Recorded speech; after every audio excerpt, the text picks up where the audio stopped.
Hi, I'm glad to have the opportunity to do this presentation at the UNISEC meeting and appreciate all of you. And let me get started here. Um,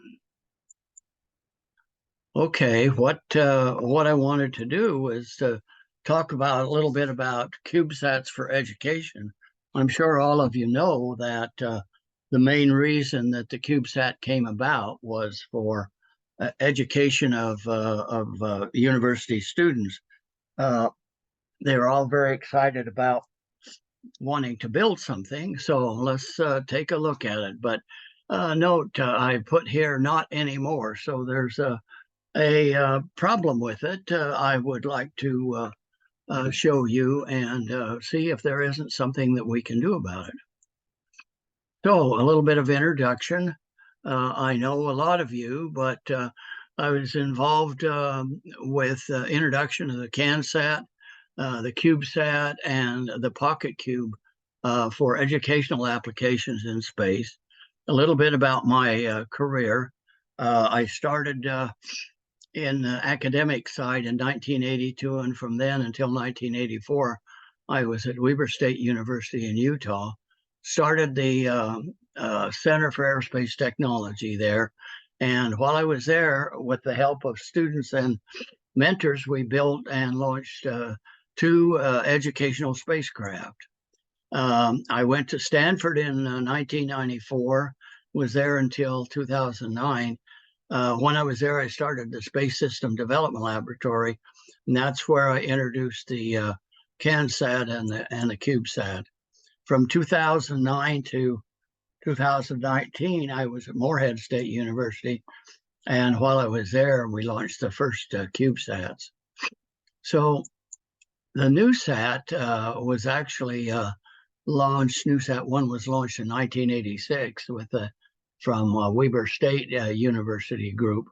And here are the faculty and mentors to build this satellite that was launched off of the gas can.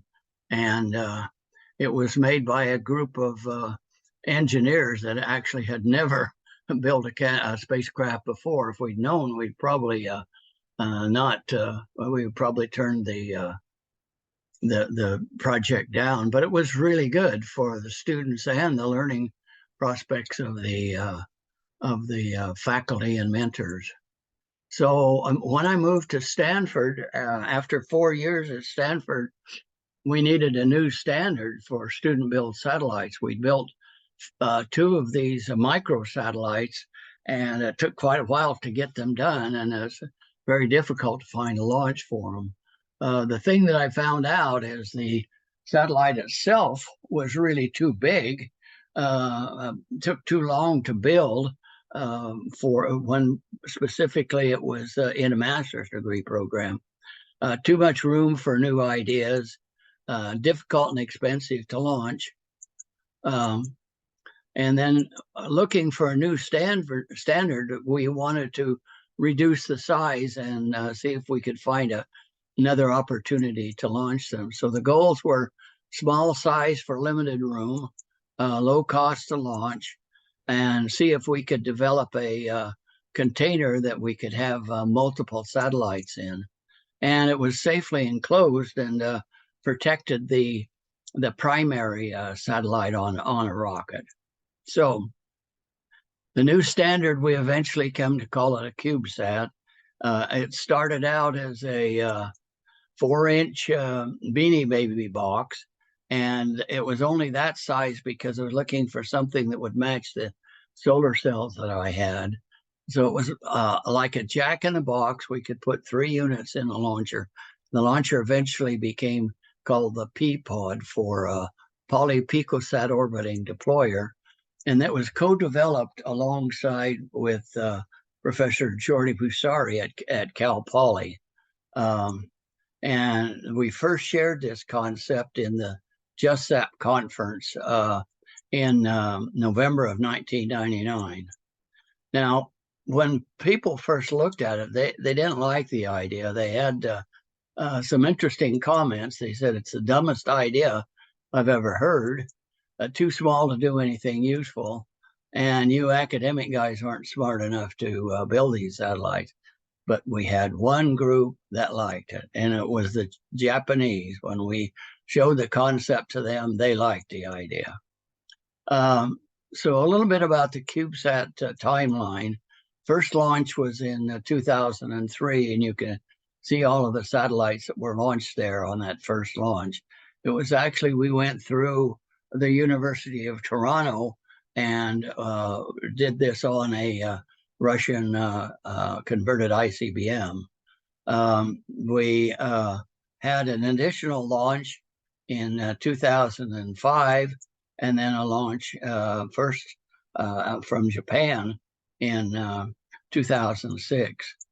In 2004, there was a NEPR with 14 CubeSats on that didn't make it into orbit, and you can see a hole with 14 rapid assembly CubeSats on there. But it was exciting enough that it still began. So eventually it was accepted by most of the universities, the amateur radio group, commercial aerospace, and finally the government. So we're working right now, Aaron Zuckerman and I are working on getting the CubeSat history. So we're writing a history of how the CubeSat was made and adopted. And we're looking for more Japanese and international participants to tell their side of the story and how the CubeSats has affected their country. So if you're interested in this, and I know some of you have already talked to Aaron, please get a hold of him. You can see his email here, or you can scan the QR code. So what has been the value of CubeSats? They're really accepted by the students in their projects. It really produced a new space industry leaders. A lot of these students have been involved in it are now leaders in the space industry. It changed the interesting concept about how to build satellites. It's not near as cumbersome as previously with NASA supervising it. Use of ride shares to reduce costs. Went from large to small, less expensive missions, and reduced the development time on it.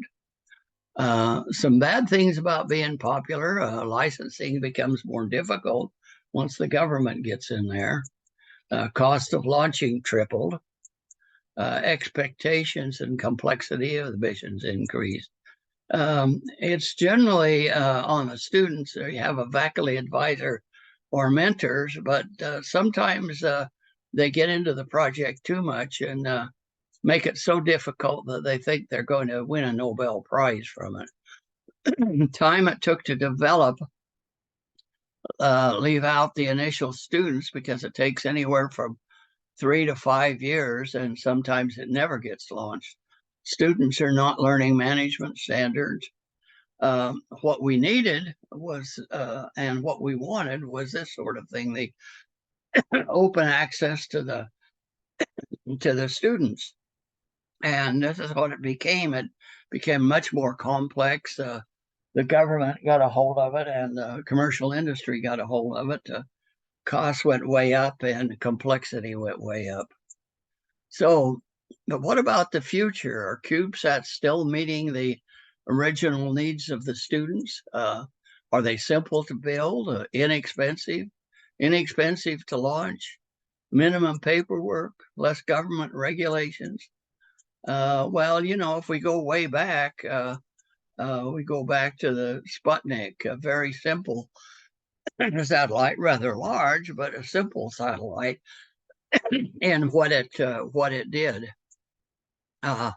Also, if you look back at the first ones that the U.S. come up with was the Vanguard satellite, and Vanguard 1 didn't get launched. The rocket blew up. It got dumped out on the ground, and that's, by the way, that's the Air and Space Museum in Washington, D.C. to look at. Vanguard 2, a little bigger, but got launched and worked. And so what is needed for a first-time student mission? It's really a mission starting with some mission management concepts, showing them, how to plan what they're going to do, set up timelines, and so on, and have some firm development goals. Don't change the development goals if they're rather simple. Don't change them as you go along. It must be completed and launched within 2 years. We'd like to see it no more complex than the Sputnik. And we would like to have an orbit life of 6 months or less. So there's no debris associated with it. So here's a challenge to you. How about something like the Vanguard or something like this little ThinSat here? So we're going to get the academic community back to the basics for first-time CubeSat students and maximize the opportunity of a single launch, make the design low cost, and use simple sensors for a low downlink data rate. Make it simple. The SlimSat concept is shown here. We'd like to make the satellite like what is the cross section of a CubeSat, and here's a concept that Nick Pugh in Louisiana has that is a real basis for what we could do. Is the breakout model here. Fly it on balloons. You have the receiver station here, and everything is working good. You can put for up to 21 missions per deployer for a 3U. Evolution of the ThinSat concept. Seven of these little picosats per 1U, and affordable for pre-university students. So the questions is, to learn more about the SlimSat, you can reach out to either to myself or you can, and if you want to contribute to the CubeSat History Project, get a hold of Aaron Zuckerman at this email or scan this code. Any questions? Thank you. Appreciate your time.